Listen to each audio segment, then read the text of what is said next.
ପ୍ରତ୍ୟେକଙ୍କ ରୋଷେଇ ଘରେ ବିଭିନ୍ନ ପ୍ରକାର ମସଲା ମଧ୍ୟରେ ଲବଙ୍ଗ ନିଶ୍ଚିନ୍ତ ସାମିଲ ରହିଥାଏ। କେବଳ ଖାଦ୍ୟର ସ୍ୱାଦକୁ ଏହା ଦ୍ୱିଗୁଣିତ କରେ ନାହିଁ, ବରଂ ସ୍ୱାସ୍ଥ୍ୟ ପାଇଁ ମଧ୍ୟ ବେଶ ଲାଭଦାୟକ ଅଟେ। ଆୟୁର୍ବେଦରେ ଲବଙ୍ଗକୁ ଜଡ଼ିବୁଟି ଭାବରେ ବ୍ୟବହାର କରାଯାଏ। ଲବଙ୍ଗରେ ଥିବା ପୋଷକ ତତ୍ତ୍ୱ ପେଟ ଜନିତ ଅନେକ ସମସ୍ୟା ବା ରୋଗକୁ ଦୂର କରିବାରେ ସହାୟକ ହୋଇଥାଏ। ମୁଖ୍ୟତଃ ଏଥିରେ ଭିଟାମିନ୍ ସି, ଭିଟାମିନ୍ କେ, ଇ, B6, calcium, magnesium, potassium, zinc, iron ଆଦି ରହିଛି, ଯାହା ଶରୀର ପାଇଁ ବେଶ ଲାଭଦାୟକ। ତେବେ ଏହାକୁ ଏକ ନିର୍ଦ୍ଦିଷ୍ଟ ଉପାୟରେ ସେବନ କଲେ ଏହାର ଔଷଧୀୟ ଗୁଣ ଅଧିକ ମିଳିବା ସହ ଶରୀରକୁ ନିରୋଗ ରଖିବାରେ ସହାୟକ ହେବ। ଶୀତ ଦିନରେ ଅଧିକାଂଶ ସମୟରେ ଥଣ୍ଡା, କାଶ, ଗଳାରେ ଯନ୍ତ୍ରଣା, ଜ୍ୱର ଆଦି ହୋଇଥାଏ।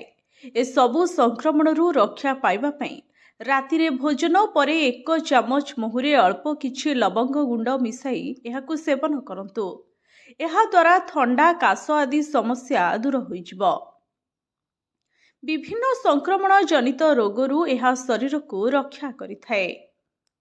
କୋଷ୍ଠକାଠିନ୍ୟ, ଡାଇରିଆ, ଏସିଡିଟି ଆଦି ସମସ୍ୟାରୁ ମୁକ୍ତି ପାଇବା ପାଇଁ ରାତିରେ ଶୋଇବା ପୂର୍ବରୁ 2ଟି ଲବଙ୍ଗକୁ ଉଷୁମ ପାଣିରେ ପକାଇ ଏହାକୁ ସେବନ କରନ୍ତୁ। ଏହାଦ୍ୱାରା ପାଚନ ତନ୍ତ୍ର ସୁସ୍ଥ ରହିଥାଏ। ପେଟ ଜନିତ ଅନେକ ସମସ୍ୟା ଦୂର ହୋଇଥାଏ।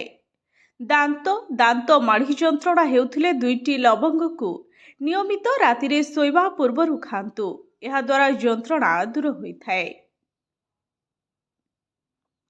ଲବଙ୍ଗ ରୋଗ ପ୍ରତିରୋଧକ କ୍ଷମତାକୁ ମଜବୁତ କରିବାରେ ସହାୟକ ହୋଇଥାଏ। ରୋଗ ପ୍ରତିରୋଧକ ଶକ୍ତିକୁ ମଜବୁତ କରିବା ପାଇଁ ନିୟମିତ ରାତିରେ ଶୋଇବା ସମୟରେ 1 ଗ୍ଲାସ ଉଷୁମ ପାଣିରେ 2ଟି ଲବଙ୍ଗ ପକାଇ ସେବନ କରନ୍ତୁ। Bureau report, SCTV Odia.